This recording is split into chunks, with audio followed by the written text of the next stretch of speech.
Every 13 seconds, a senior falls, and most are found too late alone. Now imagine this. It's 7:15 in the morning.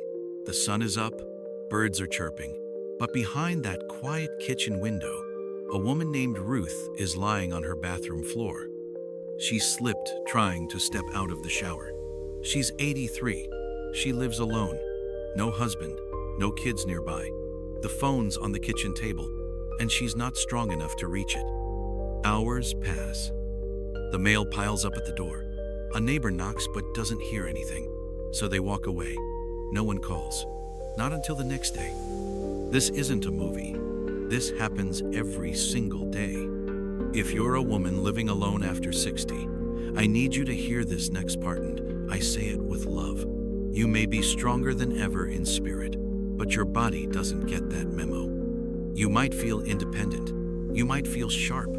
But life after 60, especially living alone, comes with hidden risks no one talks about. Not because you're weak, but because you're human. What if your leg gave out in the shower tomorrow?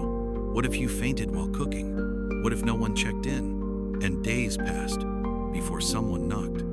This isn't fear-mongering, it's preparation.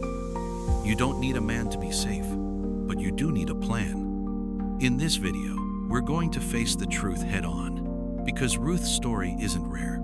In fact, it's becoming normal, and you deserve more than that. You deserve to live strong, safe, and fully aware of the life you're still building on your terms.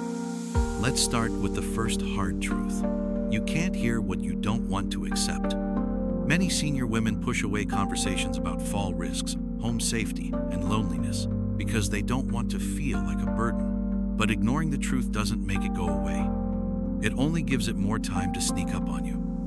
I've met women who left a light bulb burned out over the stairs for 2 months because they didn't want to bother anyone to change it. I've known women who stopped cooking with real pots and pans because lifting them made their arms shake, but they told no one. This silence, it's dangerous. If this video is already striking a chord, pause right now and subscribe. We have real talks here about strength, aging, independence, and everything no one else wants to say out loud. Now here's the second truth that's even harder to say. No one is coming to save you unless you ask. You might think, well, if anything ever happened, I'd just call someone. But what if you can't reach your phone? What if you don't have time? That's why having a routine safety check-in, even just a neighbor or friend texting you each morning, matters. It's not about giving up control, it's about having a lifeline. Before we go deeper, take 1 second to like this video and share it with someone who needs to hear this, maybe a sister, a friend, or even your own daughter. Because the truth is, you're not done living. But if you don't take action, you may stop living without even realizing it. Let's talk about the loneliness that creeps in when the world stops checking in. You don't feel it all at once. At first, it's just a quiet morning, then a weekend with no calls, a birthday text instead of a visit. Little by little, the silence grows, and with it, something heavier builds in your chest. You might not even name it as loneliness. You just say, I'm used to being by myself. But being used to something doesn't make it healthy or safe. There's a woman I once spoke to. Her name was Elaine. She was 76, widowed for 8 years, no children. She said the worst part wasn't the big things. It was the little moments that made her feel invisible.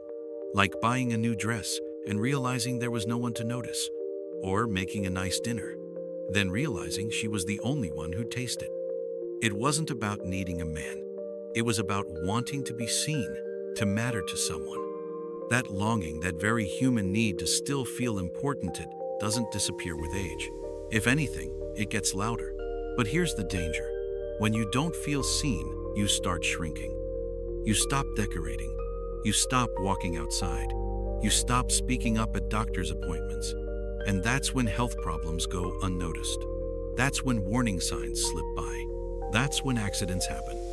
So here's the truth. You deserve connection, not just existence, even if it means being the one who has to reach out first.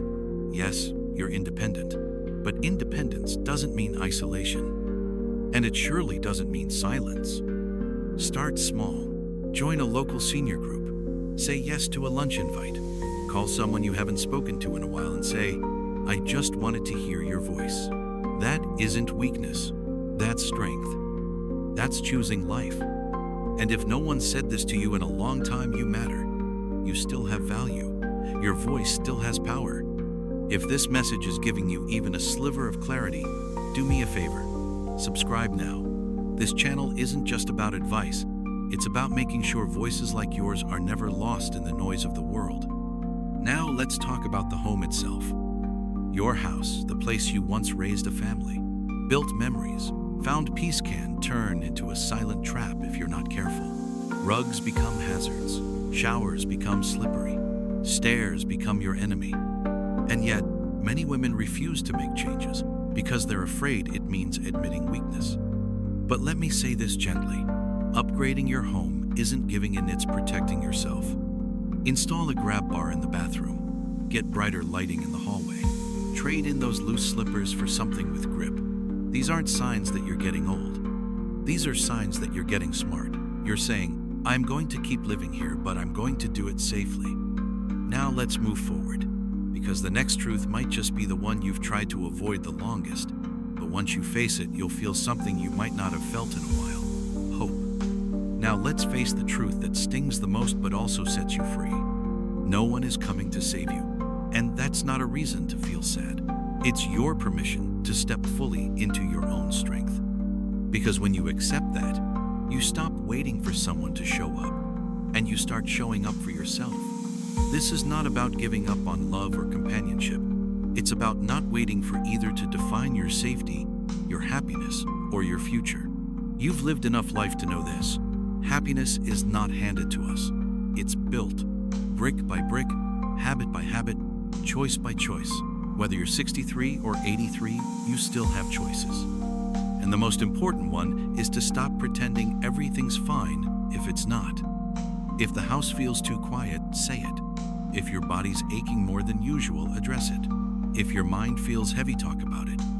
One woman told me, "I didn't want to burden my family. I didn't want to be the old lady who complains." But holding it all in didn't protect anyone. It just wore her down from the inside out. You don't need to be rescued. You need to be heard. Start journaling. Join an online support group. Talk to your doctor honestly, not just about your blood pressure, but your mood, your fears, your energy levels. The more you speak, the more power you take back. And let's talk about something else you may have pushed aside for too long. What happens if something happens to you? Do you have a plan? Have you written down what you want, what you don't want, who to call? I know it feels uncomfortable, but planning doesn't mean you're expecting the worst. It means you're protecting what matters most: your dignity, your wishes, your peace of mind. If you've stayed with me this far, I want you to pause for just one moment and do this. Like this video and share it with one other person you care about. It could be a friend, a sister, even your own mother. Because this isn't just a video, it could be a wake-up call someone desperately needs. And if you haven't already, hit subscribe. You deserve to be part of a space where your age doesn't make you invisible, it makes you powerful.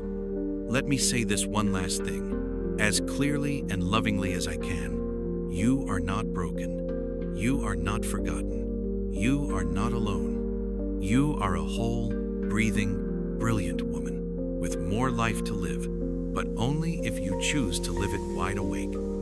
Don't shrink. Don't settle. Don't disappear quietly. Take up space. Ask for what you need. Build safety, connection, and peace on purpose. And please remember this. You're not done living. But if you don't take action, you may stop living without even realizing it. You've come too far to fade now. Share this video. You might just save someone's life.